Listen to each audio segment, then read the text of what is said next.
Hello, my name is Mallory. I'm here at Sweet Phoenix. Welcome. What's your name? My name is Danielle. Nice to meet you, Mallory. Can you share the story behind the name, the Sweet Phoenix? What inspired you to choose it for your Vantage store? Basically, I was opening up a new store that I had one before, and Sweet Phoenix came out of basically rising from the ashes and starting all over.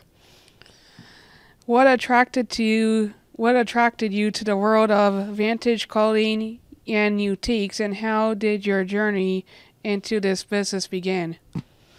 It started when I was a little kid. I used to go to tag sales and church sales with my great grandmother. She used to kidnap us, and we'd go gallivanting, and it kind of stuck with me ever since. How do you source your inventory?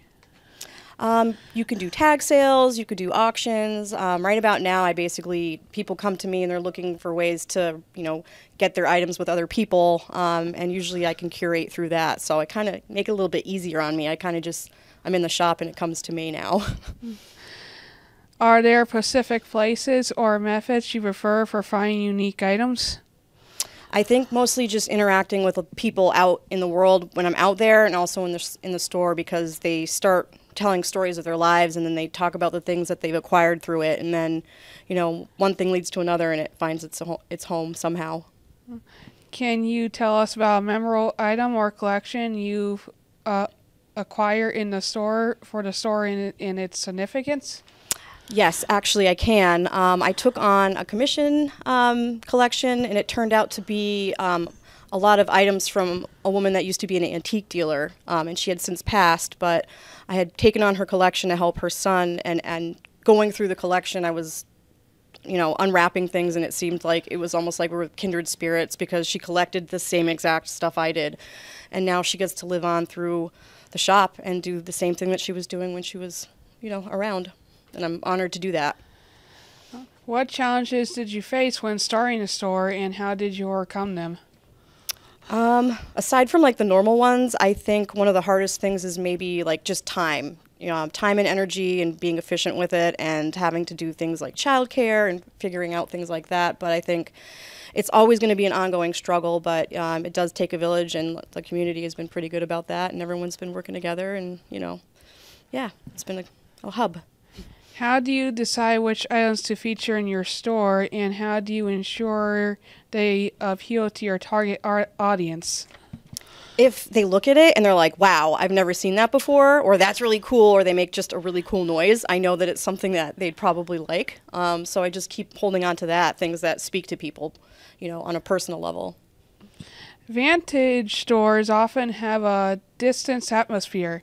How did you go about creating the vibe of the Sweet Phoenix? I kind of let it just do its own thing. It was like my second store. I knew that I wanted to continue having a hub of people that liked the same things, and I just decided to just go with it. And, you build it and they will come, and it's just blossomed into what it is. Are there any trends or styles in vintage fashion that you're practically excited about right now? I'm actually bringing in a bunch of vintage 1980s and 1990s comic books and Dungeons and Dragons things, Star Wars figurines from the 90s, Tron, all sorts of awesome things from the 80s and 90s, and I think the community is ready for that. I know it's my generation, so that's going to be coming in for sure. How do you engage with the local community and make the Sweet Phoenix a hub for shoppers? In the most organic way possible. I live in town. My daughter goes to school in town. I work in town, obviously. So I'm really kind of like deeply rooted in the community. So I interact with everyone. I see people at farmers markets, at the movie in the park. I ride my bike everywhere. So pretty much just interacting and being a part of the community, and it's a part of us. What advice would you give to someone who is thinking about starting their own Vantage store or entering the Vantage market? Just stick with what you love. Be passionate about it. Stay true to yourself, and you'll find yourself through that, and stick with it. And the right people will come and find you and be a part of it too. And it'll just keep getting better.